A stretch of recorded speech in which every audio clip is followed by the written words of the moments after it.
Bitawan mo! Mahiya ka! Bitawan mo yan! Mukhang walang laban tong pambato natin, bro. Wala nga! Bitawan mo! Diyos ko! Tulungan natin, bro!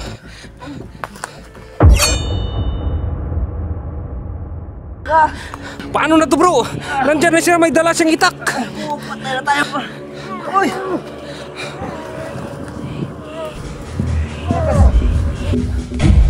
Sige! Labanan mo! Sige, ganyan! Ganyan! Sige, patayin mo! Sige, ganyan! Yan! Sige! Tignan mo na nangyari sa itak niya, bro. Bro! Grabe, ang tigas pala ng ulo ng tao to, bro. Lah! Umilaw ang kanyang ulo, bro! Laka! Ano yan? Ano yan?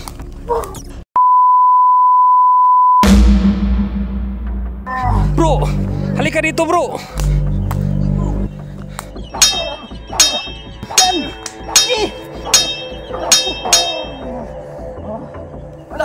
Hala! Grabe! Bro, kita mo yun, bro! Grabe, bro! Tignan mo na nangyari sa itak niya, bro! Bro! Grabe, ang tigas pala ng ulo ng tao to, bro. Oo nga, bro! Sige, kunin mo na lahat ang lakad mo! Lah! Umilaw ang kanyang ulo, bro! Laka! Ano yan? Ano yan? Laka! Grabe! Umilaw ang kanyang Wala, umiilaw na naman! Ano yan? Ano yan? Ano yan? Umilaw ang kanyang kinuha, bro!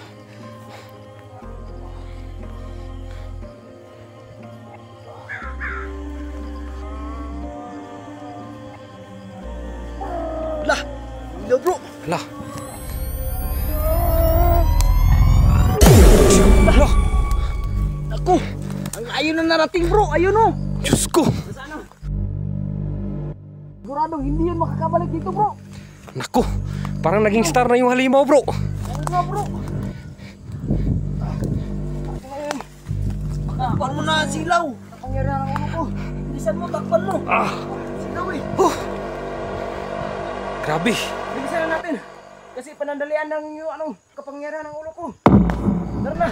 Alis na tayo! Saan tayo pupunta? Uuwi na tayo! Ano mo, pangalan mo? Tawagin mo lang akong Master Marvin. Marvin? Ano nang gagawin natin, Master? Kailangan natin umalis.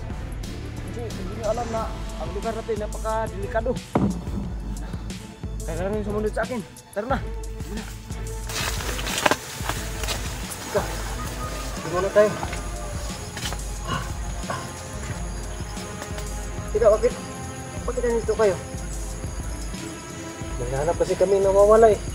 Mr. Marvin, ano ba yung nilang na nakalaban mo? Oo nga. Ano yun? Para malaman nyo, siya yung halimaw na matagal na nakulong. Ganun ba? Iwan ko ba bakit nakalaya yun? Kaya pala napakalakas niya. Oo nga eh.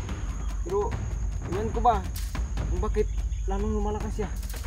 Ngayon, tayo.